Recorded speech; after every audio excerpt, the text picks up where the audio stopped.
शङ्करं शङ्कराचार्यं केशवं बादरायणं सूत्रभाष्यकृतौ वन्दे भगवन्तौ पुनः पुनः।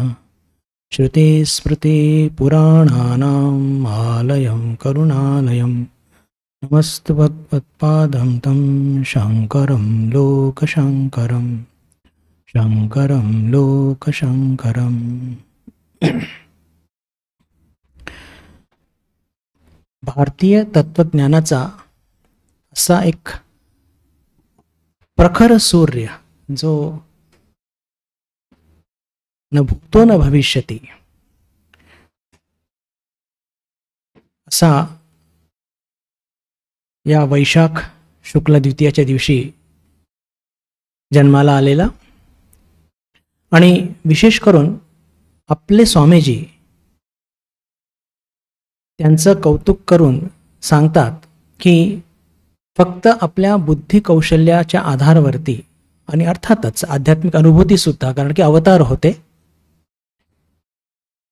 हिंदू धर्माला सनातन धर्माला आलेली ग्लानी, आणि आपण म्हणतो की अरे सध्या काय धर्माला ग्लानी आलेली आहे, पण त्यावेळेसची काय भयानक परिस्थिती होती ते फक्त आपल्याला वाचायला मिळतं, त्याची कल्पना आपण करू शकत नाही.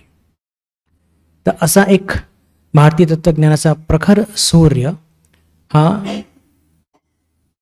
वैशाख द्वितीय शुक्ला द्वितीयाला त्यांचा जन्म झाला. जवळपास 686 म्हणजे ईसा नंतरच्या या काळात त्यांचा जन्म असा तो मानला जातो. आणि विशेषकर आचार्य शंकरांच्या संदर्भात सांगायचं झालं तर आपल्याला थोडासा इतिहासाच्या खूप खोलात जावं लागेल, कारण की जेव्हा हिंदू धर्माला प्रचंड ग्लानी आली, आता फक्त हिंदू धर्मालाच नाही, प्रत्येक धर्माला काळाच्या ओघामध्ये ग्लानी येत असते. प्रत्येक विचार ही जी प्रोग्रेशन असते हे कमी जास्त होतच असते. आणि त्याच्यामध्ये विशेष करून काय झालं की जेव्हा हिंदू धर्मामध्ये तत्वज्ञानाला एक त्याला एक कमतरता प्राप्त झाली आणि कर्मकांड हेच प्रमुख होऊन बसले होते. आणि त्या कर्मकांडाचा उद्दिष्ट काय होता की काहीतरी सत्ता पैसा हे सगळं कमवायचं. आणि त्यावेळेस ते कर्मकांड सुद्धा तितके म्हणजे ते सत्य होते, पण यातून म्हणजे एखाद्या माणसाची धार्मिक उन्नती कधी होऊ शकत नाही, आध्यात्मिक उन्नती होऊ शकत नाही. पैसा मिळू शकतो, सत्ता मिळू शकते, पण आध्यात्मिक उन्नती होऊ शकत नाही. पण धर्माचं तो एक प्रकारचे एक विचित्र स्वरूपच तो मुख्य होऊन बसला आणि धर्माचा जे तात्विक भाग आहे तो गौण होऊन बसला. आणि पशुबली आणि या सगळ्या गोष्टी खूप माजू लागल्या तेव्हा गौतम बुद्धांचा जन्म झाला. आणि त्यांनी या सगळ्या गोष्टींचा विरोध करून आणि एका नवीन विचाराची स्थापना केली ज्याला बौद्ध धर्म म्हणतो. आणि जेव्हा बौद्ध धर्माला सुद्धा ग्लानी प्राप्त झाली आणि चारी बाजूला बेदिली पसरली, बेबंदशाही पसरली, तेव्हा आचार्यांचा जन्म झाला. आचार्य म्हणजे आचार्य शंकर. 686 ख्रिस्ताच्या नंतरचा हा भाग आहे. थोडीशी चर्चा करूया की त्यावेळेस काय नेमकी परिस्थिती होती जेव्हा आचार्यांनी जन्म घेतला. तर समाजात अत्यंत एक दीनहीन परिस्थितीमध्ये होता. राजकीय संपूर्ण भारताची ही परिस्थिती होती. बरं, राजकीय, धार्मिक आणि सांस्कृतिक या सर्व क्षेत्रात बेबंदशाही आणि बेदिली पसरलेली होती. सर्व भारतवर्षामध्ये संपूर्ण भारतवर्ष हा लहान लहान राज्यांमध्ये पूर्ण विभक्त झालेला होता. हे सर्व राज्य आपसात भांडत होते. कोणत्याही तत्वावरती त्यांच्यामध्ये एकजुटता नव्हती. आणि अशाच वेळेस परकीयांनी आपल्यावरती आक्रमण करायला सुरुवात केली. म्हणजे चारी बाजूला ज्याला म्हणतो की एक प्रकारचं खूपच विचित्र आणि विपरीत परिस्थिती होती. आणि त्यातून जे बौद्ध धर्माचा आणि जैन धर्माचा जो काळ होता ते त्यांचे प्रवर्तकांनी जे धर्म शिकवला होता त्याच्यापासून वेगळंच काहीतरी ते करत होते. म्हणजे फक्त हिंदू धर्मालाच नव्हे तर बौद्ध आणि जैन धर्माला सुद्धा त्या काळात ग्लानी प्राप्त झालेली होती. आणि त्याच्यामुळे काय झालं की शेकडो मतपतांतर आणि धर्मसंप्रदाय हे जन्माला आले आणि यांचं एकच काम की आपसामध्ये नुसते भांडण करायचे. माझं मतच खरं आणि योग्य असा दुराग्रह हा जबरदस्त होता आणि त्या दुराग्रहामुळेच भांडणं व्हायची.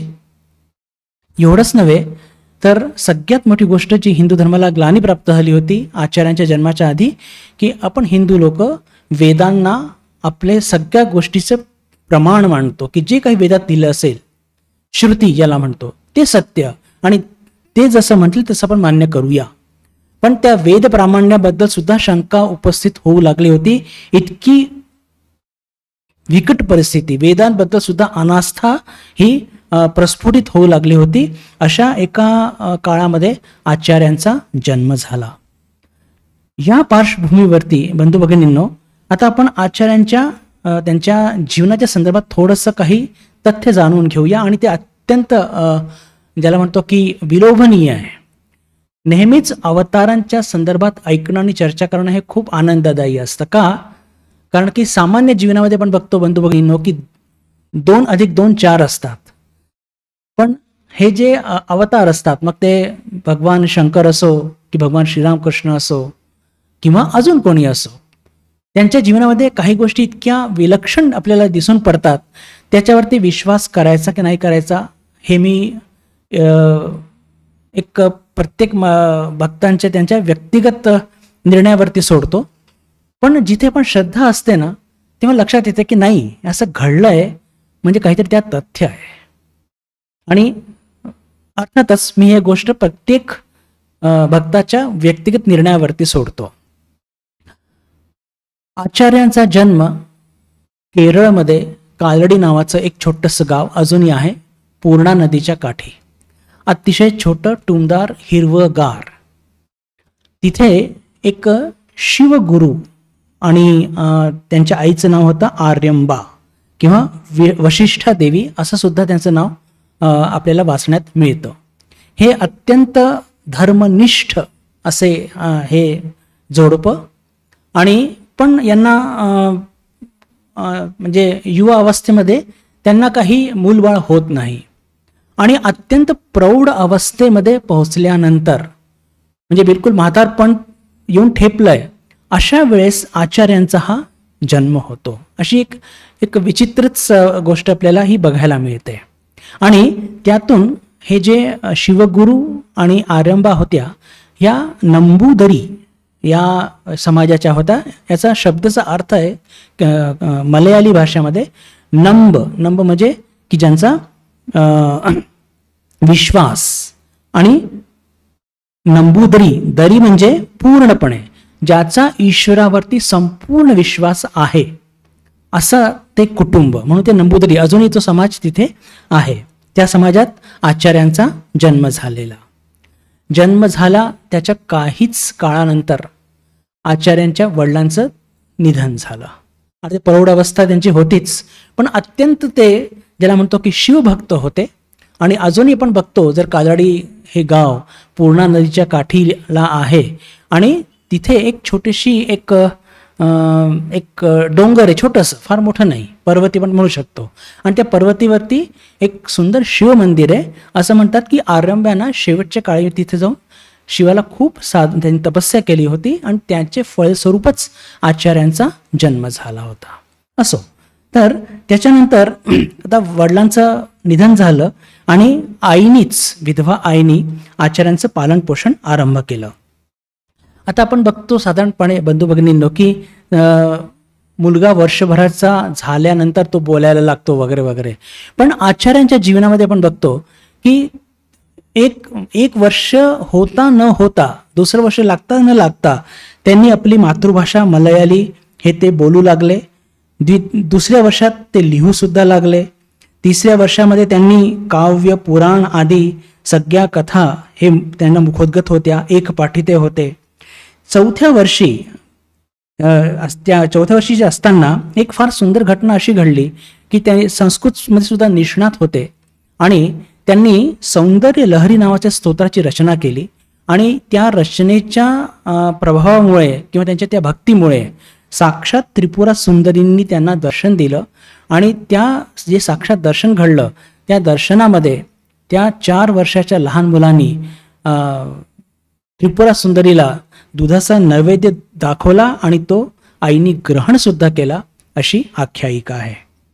पुन्हा वयाच्या जवळपास 7व्या वर्षी ते 4 वेद, आता ह्या गोष्टी इतक्या कठीण असतात कारण की वेद वाचणं म्हणजे त्याचं वेदांग, त्याचे ते व्याकरण आणि ह्या सगळ्या गोष्टी आपल्या सगळ्या साधारण माणसाला तर ते या वयात सुद्धा शक्य नाही. पण हा 7 किंवा 8 वर्षाचा मुलगा त्याने ते कसं केलं असेल.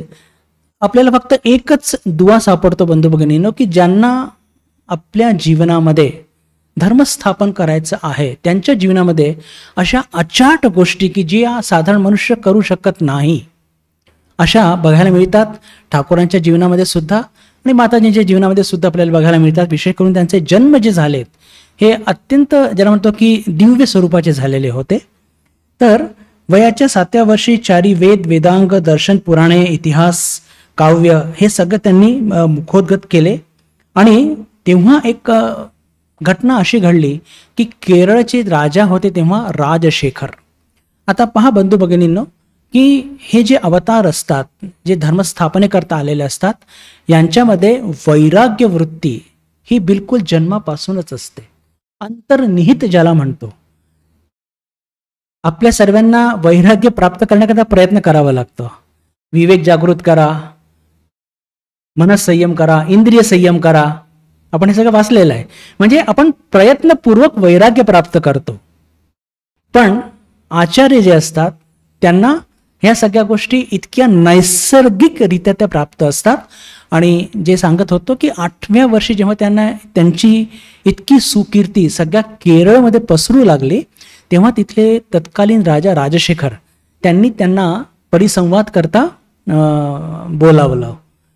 क्षमा करा, ते तिथे आले त्यांच्या घरी स्वतःच्या डोळ्यांनी बघायला आणि त्यांच्याशी कोणत्याही म्हणजे विषयांवरती परिसंवाद त्यांच्याशी झाला. आणि आपली बाजू आचार्यांनी इतक्या सुंदर पद्धतीने मांडली की राजा राजशेखर खूप प्रसन्न झाले. आणि आपल्याबरोबर आणलेले हत्ती, घोडे, त्यावेळेस हे धन मानले जायचं. खूप किमती हिरे, जवाहरात, कपडे, मौल्यवान वस्तू हे सगळं त्यांना चीज वस्तू भेट दिली. पण ते सगळ्या गोष्टींकडे बघून आचार्यांनी त्याला स्वीकार करण्यापासून नकार दिला. आता हा काही राजाचा अपमान नव्हता. त्यांनी स्पष्टपणे सांगितलं की माझ्या या जीवनाशी आणि या सगळ्या चीज वस्तूंमध्ये मी गुरफटून जाईन आणि माझं जीवनाचं उद्दिष्ट हा मागे पडून जाईल. बंधू भगिनींनो, आपण श्रीरामकृष्णांचं जीवन आपण अध्ययन करत आहोत. मध्ये गॅप झालाय फार मोठा, करत आहोत असं म्हणणे योग्य होणार नाही. की प्रत्येक अवतारांना आपल्या जीवनाचा उद्दिष्ट हा नेहमी लक्षात असतो आणि त्या उद्दिष्टापासून ते कधी च्युत होत नाही. दिस इज अ वंडरफुल प्रिन्सिपल. आपण हे त्यांच्या जीवनात बघतो की मग ते ठाकूर असो, मा असो, स्वामीजी असो, आपल्या जीवनाचा उद्दिष्ट ते कधी विसरत नाही. म्हणून त्यांचे पाय कधी इकडे तिकडे जात नाही. कितीही प्रलोभन येऊ देत, फार सहजपणे, जसं आपल्या अंगावरती एखादा डास बसतो आणि किती सहजपणे आपण त्याला दूर सारतो, तसं सगळ्या प्रलोभनाला इतक्या सहजपणे हे सारतात. आणि आपल्या जीवनामध्ये ती वैराग्य वृत्ती, वैराग्य आणि त्यागाशिवाय धर्म होऊ शकत नाही.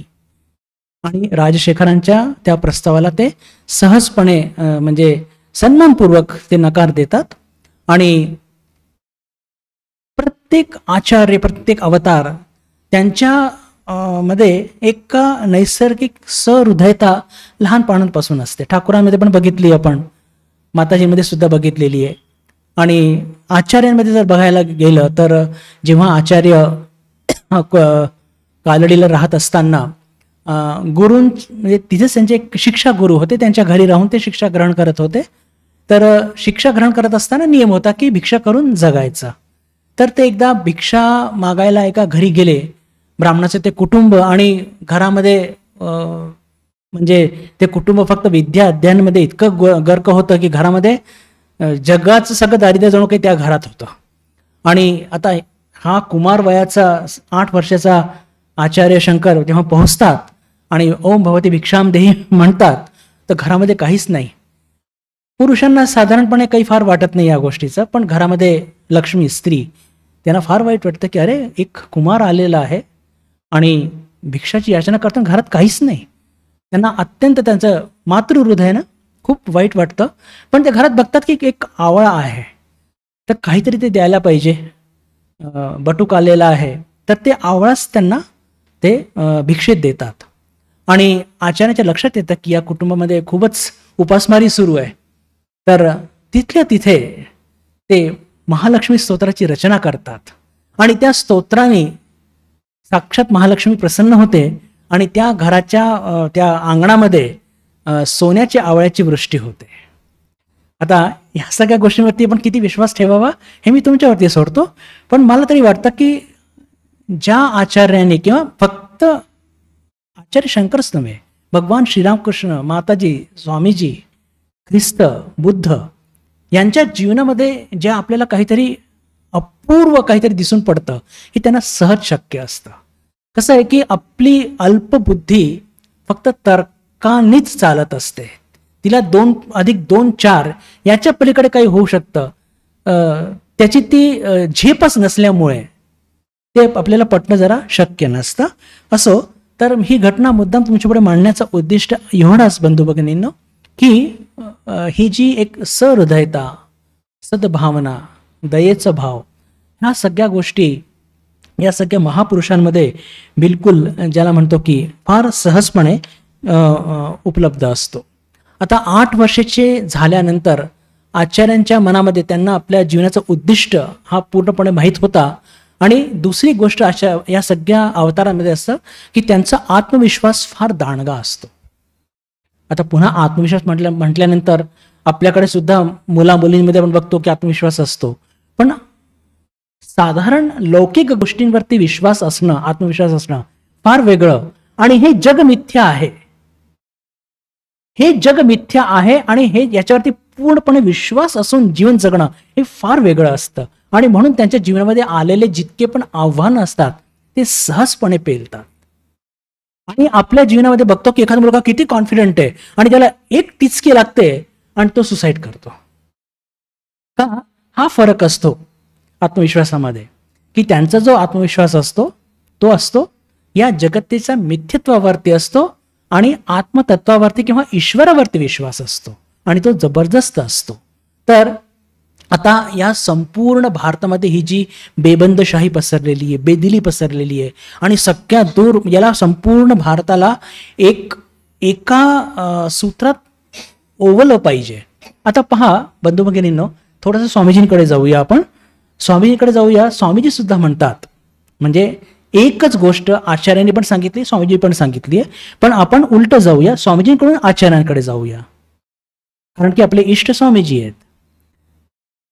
स्वामीजी म्हणतात की या भारताचे प्राण कुठे वसत असतील तर ते आहे धर्म.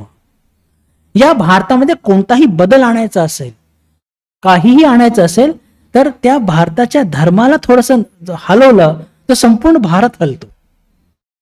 कदाचित इंग्लंड, तिथलं राजनीतिक सत्ता, अमेरिकेचं उदाहरण देतात स्वामीजी, कदाचित सोशल इक्वेलिटी, सामाजिक समानता हे त्यांचे केंद्रबिंदू आहे.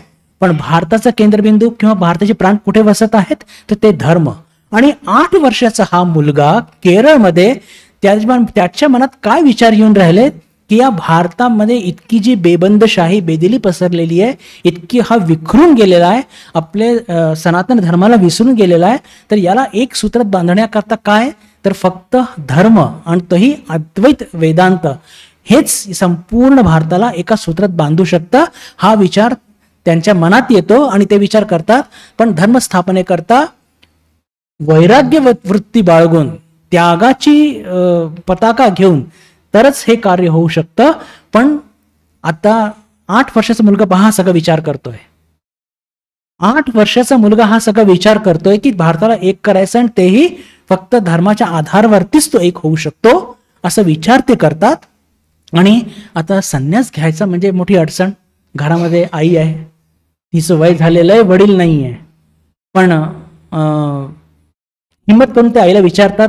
तर आई एकदम ज्याला म्हणतो ना की बिलकुल पहिलं विचार डिवास्ट होऊन जाते, एकदम खूप विचलित होते. पण आता हे काम तर करायचंय, हे काम जर त्यांना करायचं आहे तर त्याग आणि वैराग्याच्या वृत्तीशिवाय होणार नाही. मग काय करायचं तर ही एक दैवीय लीला की पूर्णा नदीमध्ये आपल्या सवंगडींबरोबर स्नान करत असताना त्यांचा पाय एक मगरी त्यांचा पाय पकडते आणि मग सगळे ते मुलं हल्ला करू लागतात की अरे शंकरालाचा पाय सुसरने पकडला, वाचवा वाचवा. आणि जवळच असलेल्या त्यांच्या घरामध्ये आई काम करत असताना त्यांच्या कानावरती जातं ही गोष्ट. त्या लगबगीने धावत येतात आणि हा शंकर 8 वर्षाचा ओरडत आहे की आई मला वाचव, आई मला वाचव. आईचा जीव खालतीवरती होऊन राहिलाय, मुलांना ते म्हणतात ते त्याला वाचव. तेवढ्यात आचार्य शंकर म्हणतात की आई ही सुसर अशी म्हणतीये की जर तुम्हाला संन्यास घेण्याची परवानगी दिली तर ही सोडून देईल मला. तर आई बघू शकते का आपल्या मुलाला मृत्युमुखी पडताना? ती म्हणते की हो दिली परवानगी, पण त्या सुसरीला म्हणा पाय सोड. आणि आईच्या मुखातून ते शब्द निघायला आणि सुसर जायला एकच वेळ होते आणि असे आचार्य वाचतात, म्हणजे त्यांचा जीव वाचतो. बंधू भगिनींनो, इथे पण स्वामीजींचं एक वाक्य मला स्मरणात येत आहे की संन्यास it's ideal and practices. Swamiji जेव्हा दुसऱ्यांदा अमेरिकेत गेले होते तेव्हा त्यांनी एक व्याख्यान घेतलं होतं आणि तेव्हा त्यांनी संन्यासाची परिभाषा दिली होती. संन्यास म्हणजे काय? संन्यास म्हणजे मृत्यू. पुढे ते म्हणतात मृत्यू म्हणजे काय? सुसाईड करणं का? आत्महत्या करणं का? नव्हे. ते म्हणतात फार फ्रॉम इट. सुसाईड करण्यापेक्षा तर फार लांब. मग संन्यास म्हणजे मृत्यू म्हणजे काय? की संन्यास म्हणजे मृत्यू म्हणजे स्वतःच्या करता कोणत्याही प्रकारचा विचार न करून आणि फक्त धर्म संस्थापने करता कार्य करणं, त्याला म्हणतात खऱ्या अर्थाने संन्यास. तर आचार्यांच्या जीवनामध्ये सुद्धा आपण तेच बघतो की आता ही आख्यायिका थोडी आपल्याला मजेशीर वाटते, पण ती घटना घडलेली आहे. आणि मग आता आईने परवानगी दिलेली आहे आणि आता त्याग आणि वैराग्याच्या वृत्तीने अवलंबून करून संपूर्ण भारतामध्ये त्या अद्वैत तत्वाचं स्थापन करायचंय, त्या सनातन हिंदू धर्माचं स्थापन करायचंय. पण आता गुरु कुठे? पहा बंधू भगिनींनो, हे सगळं इतकं आश्चर्यजनक आहे आणि विश्वास करावा की नाही करावा असा प्रश्न निर्माण होतात. पण या गोष्टी घडलेल्या आहे. 8 वर्षाचा मुलगा कुठे केरळ आणि कुठे मध्य प्रदेशमध्ये इंदोरच्या जवळचं असलेलं ओंकारेश्वर ज्योतिर्लिंग आहे, आपल्याला माहिती आहे, नर्मदा नदीच्या काठी. तिथून आचार्य शंकर चालत चालत रस्ता शोधत शोधत येतात आणि त्यांना हे बरोबर माहिती की माझे गुरु इथे गोविंद यतिपाद, आणि हे गोविंद यतिपाद सुद्धा अनेक वर्षापासून तिथे योग निद्रेमध्ये ते योगस्थ आहेत, फक्त वाट बघत आहेत की जेव्हा एक योग शिष्य येईल आणि त्या योग्य शिष्याला मी संन्यास दीक्षा प्रदान करून त्याच्याकडनं त्याला म्हणजे या संस्थापनेच्या कार्यकर्ता त्याला मी मार्गदर्शन करीन. आणि जेव्हा हे शोधत शोधत तिथे पोहोचतात, ती कुटी आज पण आहे बंधू भगिनींवर, जिथे ओंकारेश्वरचं मुख्य शिव मंदिर आहे त्याच्या खालतीच जिथे त्यांची भेट झाली होती ती, आणि जिथे ते झोपले होते गोविंद यतिपाद महागुरु, ती म्हणजे ती शय्या म्हणजे काही हे नाही आहे, एकदम जाड दगडाची ती एक शय्या आहे. डनलपचे गद्दे वगैरे काही नाही त्याच्यावरती, आणि त्याच्यावरती ते योगस्थ ते होते. आणि आजही तिथे संपूर्ण भाग नर्मदेच्या पाणीने नेहमी ओला असतो. तर तिथे जेव्हा जातात त्यांची योगनिद्रा भंग पावते. आणि पहिला प्रश्न, आता तुम्ही फक्त इथे वय वर्ष लक्षात घ्या, 8 वर्षाचा हा मुलगा, आणि गोविंद यतिपाद हे परिपक्व आणि योग निद्रेमध्ये होते, म्हणजे त्यांचं वय भरपूर होतं, कदाचित 100पेक्षा जास्त, 100-200. ते पहिला प्रश्न विचारतात, कहत्वम, तू कोण आहेस? तर उत्तरासकट आचार्याच्या मुखातून ते निघतं तो सुंदर श्लोक जो आहे, चिदानंद रूपा शिवोहम शिवोहम. ते जे 6 स्तोत्रांची 6 जे त्यात स्ट्रांजे आहेत त्याच्यामध्ये अतिशय सुंदर पद्धतीने त्यांनी जे मांडलंय, न च व्योम भूमी न तेजो न वायू चिदानंद रूप शिवोहम शिवोहम. म्हणजेच की मी हे शरीर नाही, मी मन नाही, मी चित्त नाही, मी बुद्धी नाही, मला आई नाही, मला वडील नाही, मला कोणी नाही, आणि माझं खरं स्वरूप काय आहे तर मी तोच चिदानंद रूप शिवोहम शिवोहम असं परिचय देतात. आणि आचार्यांना खात्री पटते की ज्याची मी वाट बघत होतो तो आज इथे आलेला आहे. आणि जसं भगवान श्रीरामकृष्णांना आनंद झाला होता. मी उलट जातोय बरं. आचार्य शंकरांची आणि गोविंद यतीपदांची भेट आधी झालेली आहे, पण आपल्याला हे माहिती आहे, ते सगळं लिहिलेलं आहे आपल्या साहित्यात, की ठाकूरांना किती आनंद झाला होता जेव्हा दक्षिणेश्वरी त्याला हात पकडून म्हणतात की प्रभू मी तुम्हाला ओळखलंय, तुम्ही कोण आहात आणि लोकांचे दुःख निवारणाकरता तुम्ही आलेले आहात. तेव्हा काय म्हणाले होते, मी कोणत्या वेड्याकडे आलेलो आहे मी. पण ठाकूरांना किती आनंद झाला होता, एक सुयोग्य शिष्य बघू म्हणजे त्याच्याशी भेट होऊन. तसाच आनंद त्यांच्या गुरूंना झाला आणि मग त्यांच्याच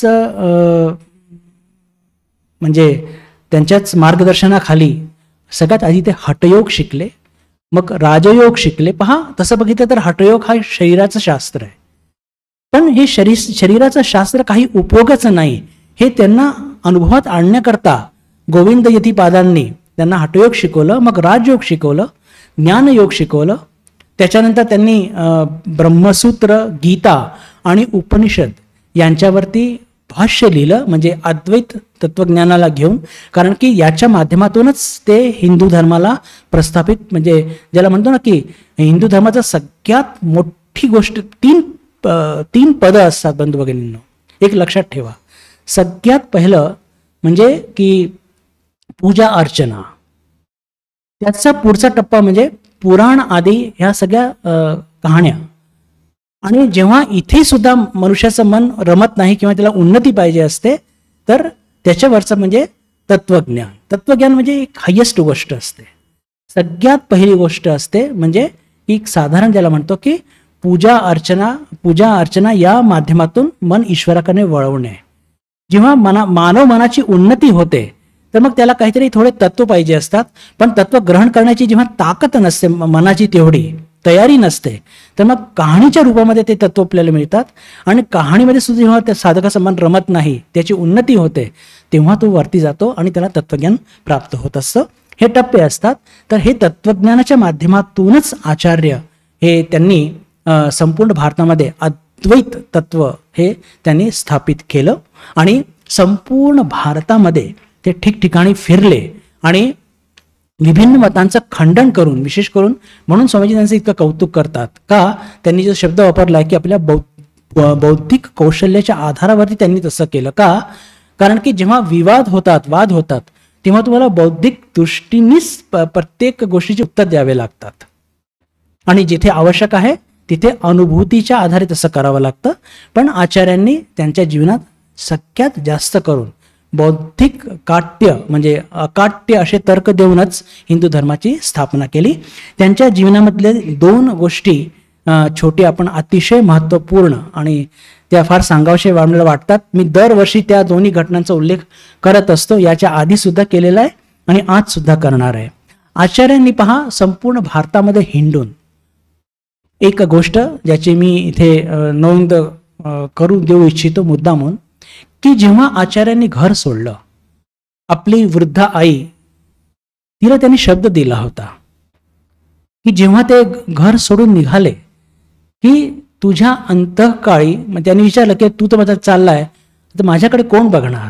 तर आचार्यांनी हे म्हटलं होतं, आपल्या आईला शब्द दिला होता की तुझ्या शेवटच्या काळामध्ये मी नक्की येईन. आणि खरंच संपूर्ण भारत हिंडत असताना जेव्हा त्यांच्या आईचं शेवट आलं होतं तेव्हा ते आसाममध्ये होते.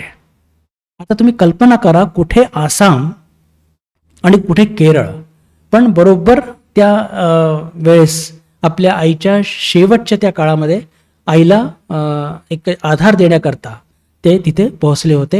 ही एक फार उल्लेखनीय गोष्ट आहे आचार्यांच्या जीवनामधली. असो तर त्यांनी संपूर्ण भारतामध्ये फिरून आणि तो अद्वैताचा डिमडिमा ज्याला म्हणतो की पूर्ण ताकदीने जे हिंदू धर्मामध्ये आलेले अनेक प्रकारचे अंधविश्वास, ज्याला म्हणतो ना की विचित्र प्रकारचे कर्मकांड, ज्याचा खऱ्या धर्माशी काही संबंध नाही, या सगळ्या गोष्टींवरती इतका प्रहार केला आणि त्या सगळ्या गोष्टींचा नायनाट करून खरा सनातन हिंदू धर्म स्थापित केला, अद्वैत वेदांत स्थापित केलं. हा पूर्ण श्रेय आचार्यांना तो जात असतो. आणि त्या एवढंच नव्हे तर त्यांच्या फिरतीच्या त्या काळामध्ये त्यांना त्यांचे 4 शिष्य सापडले आणि प्रत्येकाला त्यांनी योग्य शिक्षण देऊन 4 मठाची स्थापना केली.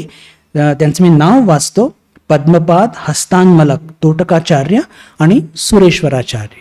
या 4च्या माध्यमातून 4 मठ त्यांनी स्थापना केले: द्वारका, पुरी, शृंगेरी आणि बद्रीनाथला. आणि या 4 मठांच्या माध्यमातून त्यांनी या हिंदू सनातन धर्माच्या प्रचार प्रसाराची व्यवस्था केली.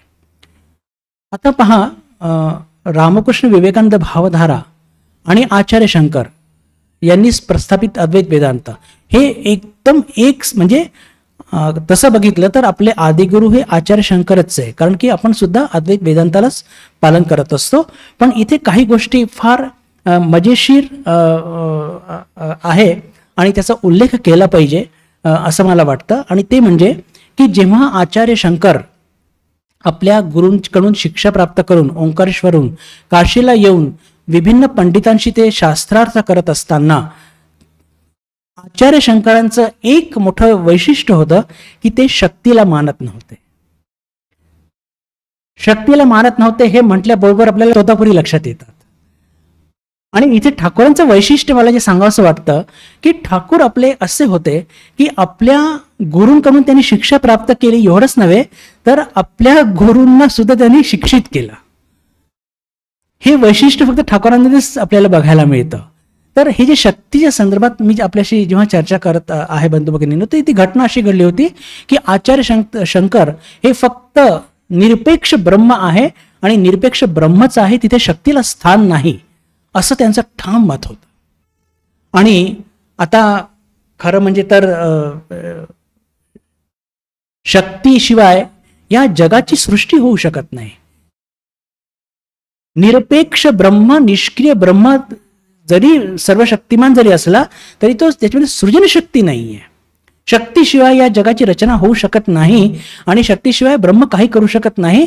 आणि आचार्य शंकर आता इतके म्हणजे ब्रह्मतत्वामध्ये स्थापित आचार्य, आणि आपल्याला आपल्या अल्पबुद्धीला वाटतं असं कसं झालं, तर त्यांना शिकवण्याकरता भगवतीने एक सुंदर लीला रचली.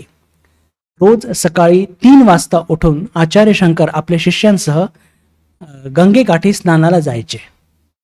आणि जेव्हा ते गंगेमध्ये जेव्हा जात होते आणि तिथून परत येताना आपल्या मठाकडे, आता त्यावेळेसची ती काशी, रस्ते अत्यंत अरुंद, आता सुद्धा अरुंदच आहे. आणि त्या एका अरुंद रस्त्यामध्ये ज्या रस्त्याने ते परतत होते, एक स्त्री आपल्या मृत पतीचा देह आपल्या मांडीवर ठेवून आणि धाय मोकळून रडत होती. आणि असं त्यांचं ते पूर्ण ते शव पडलेलं होतं की जायला रस्ताच नव्हता. जायचं असेल तर त्या शवाला ओलांडून जायचं, आणि साधारणपणे अपमान असतो शवाचा, पण तसं कधी करत नाही. आणि जेव्हा आचार्य येतात आपल्या शिष्यांबरोबर बघतात की ही स्त्री अशी शोकाकुल आणि भयंकर अवस्थेमध्ये करुण क्रंदन करत आहे, आणि त्यांनी एकदा म्हणून बघितलं की ताई जरा या शवाला थोडंसं बाजूला करा, आम्हाला जायला रस्ता द्या. पहिल्या बोलण्यावरती त्या स्त्रीने बघितलं सुद्धा नाही आचार्यांकडे.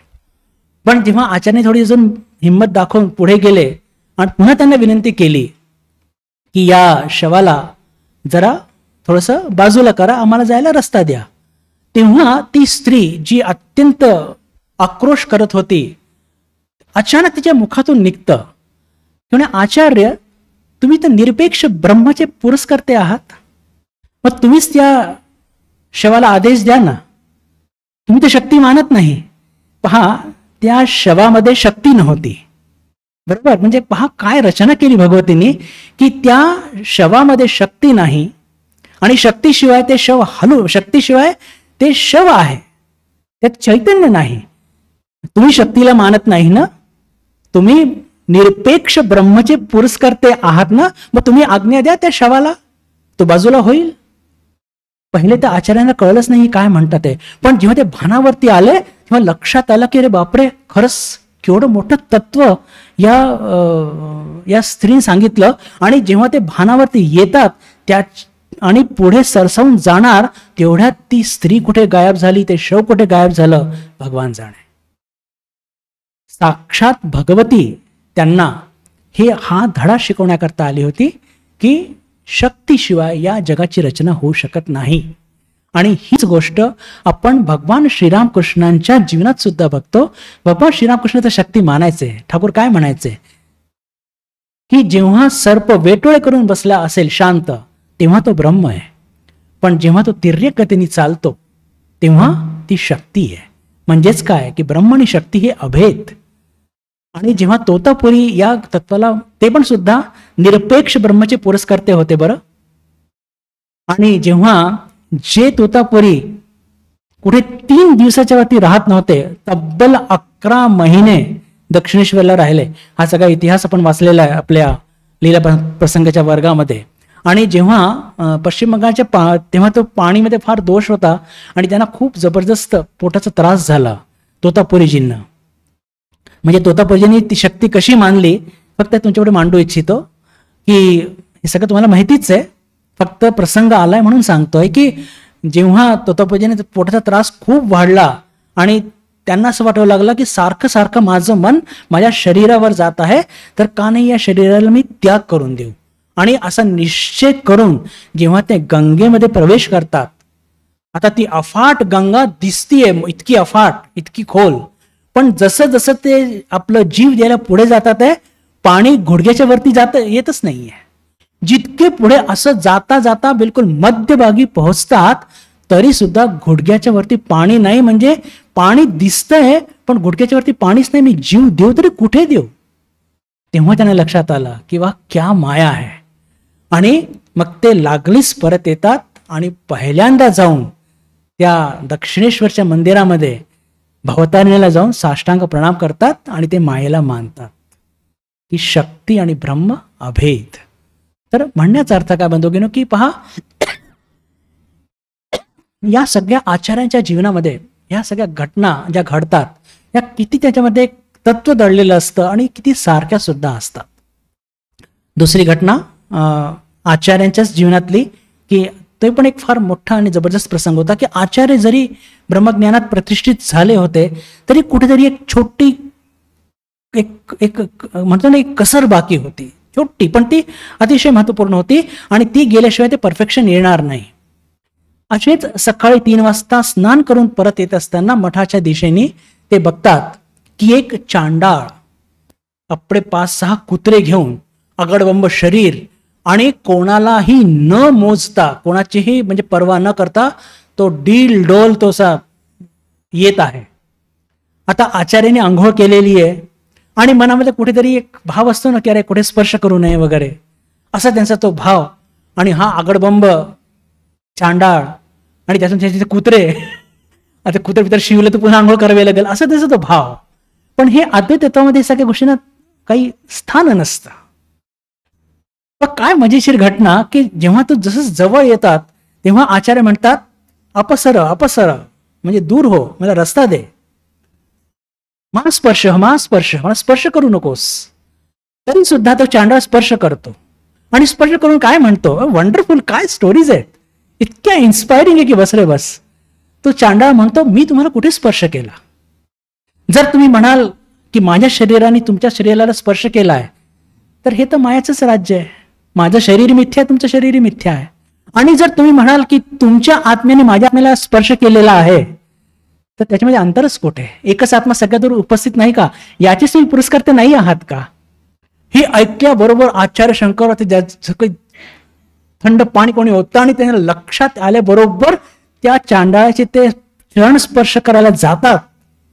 तेवढ्यात चांडाळ अंतर्धान, साक्षात शिवशंकर त्यांच्यामध्ये असलेली ती एक छोटीशी जे कसक होती या सगळ्या गोष्टींची, ती दूर करण्याकरता आले होते. आणि बंधू-भगिनींनो, ह्याच सगळ्या घटना, ह्याच सगळ्या गोष्टी, ह्या सगळ्या भारतीय तत्वज्ञानाच्या ज्याला म्हणतो ना की उच्चांकावरती गेलेल्या गोष्टी आहे.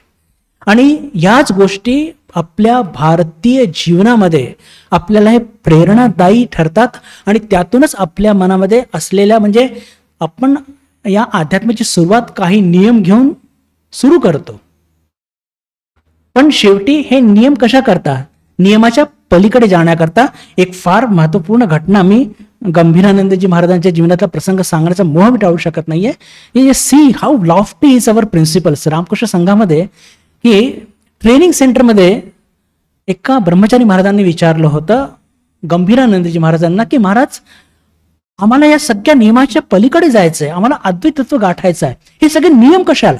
इतकेच वाजता उठा, इतकंच जपध्यान करा, असंच करा, ती स्वच्छता करा, हे तुमचं लेट्रिन बाथरूम स्वच्छ पाहिजे मंदिरासारखे, तुमचं किचन स्वच्छ पाहिजे मंदिरासारखं, हे सगळं कशाला?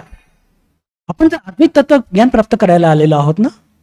महाराज इतकं सुंदर उत्तर देतात की पहा, या छोट्या छोट्या नियमातून आपल्या मनाचं नियोजन आणि नियमन करायचं, त्यातून त्या मनामध्ये प्रचंड शक्ती निर्माण होईल आणि त्या शक्तीच्या माध्यमातून जे प्रकृतीचे साधारण नियम जे आपल्यावरती हुकूमत गाजवतात, काम, क्रोध, लोभ, मोह, मद, मत्सर, त्याच्या पलीकडे आपल्याला जायचं आहे. तर आज छोटे नियम पालन करून उद्या ताकद गोळा करून उद्या प्रकृतीचे मोठे नियमांच्या पलीकडे जायचं आहे. एक्झॅक्टली हीच गोष्ट आपल्याला आचार्यांच्या जीवनात बघायला मिळते. परिवर्ती काळामध्ये मग सुद्धा आचार्यांनी मठ स्थापित केलं. संपूर्ण भारत कोणतंही असं राज्य नाही जिथे आचार्य शंकर गेले नाही आणि त्यांनी या अद्वैत तत्वाचा प्रचार प्रसार केला. एवढंच नव्हे, स्थापित सुद्धा केलं. आणि त्यानंतर त्यांना तसं वय फक्त 16 वर्षच लाभलेलं होतं. पण जेव्हा साक्षात आचार्य शंकराने म्हणजे शिवशंकराने बघितलं की कार्य अजून बरंच बाकी आहे, तर त्यांना अजून पुढचे 16 वर्ष त्यांना प्रदान करण्यात आले आणि आपल्या आयुष्याच्या 32व्या वर्षी आचार्यांनी या हिंदू धर्माची स्थापना करून, सनातन धर्माची स्थापना करून आणि हिमालयाच्या केदारच्या मागच्या बाजूला तिथे ते प्रकृती लीन झाले, अशी ती आख्यायिका आहे. तर असं हे अद्भुत आणि अपूर्व जीवन आहे. जिथून मी सुरुवात केली होती मी तिथेच पुन्हा एंड करू इच्छितो बंधू भगिनींनो. विशेष करून की हे सगळे जे आचार्य असतात, हे सगळे जे युगपुरुष असतात, अवतार असतात, यांचं आपल्या जीवनामध्ये ते इतकं सगळं त्रास सहन इतक्या सहजपणे का करू शकतात? त्याच्या 2च कारणं. त्यांना आपल्या जीवनाचा उद्दिष्ट माहिती असतो आणि त्यांचा जो आत्मविश्वास इतका दांडगा असतो तो या जगाच्या मिथ्यत्वावरती असतो आणि ईश्वराच्या शक्तीवरती असतो. आणि आपलं ठीक उलटं असतं, ईश्वरावर नसतो आणि या जगावरती असतो. म्हणून आपला आत्मविश्वास नेहमी कमी जास्त होत असतो. तर हे सगळे जीवन इतके प्रेरणादायी आहे आणि ह्याच्यावरती किती बोलावं आणि किती नाही त्याचे काही म्हणजे एक लिमिटेशनच नाही असं वाटतं. पण वेळेची आपली मर्यादा आहे. तर आज या शुभदिनी आपण आचार्यांच्या चरणी वंदन करूया आणि त्यांनी आपल्या जीवनामध्ये जी त्याग आणि वैराग्याची वृत्ती धरून धर्म स्थापन केलं, तर आमच्या जीवनामध्ये स्थापन तर नव्हे, किमान धर्म जीवन तरी आम्हाला जगण्याची ताकद मिळवो अशी प्रार्थना करून माझ्या वाणीला मी इथेच विराम करतो. ओम शांती शांती शांती. हरि ओम तत्सत. श्रीरामकृष्णार्पणमस्तु.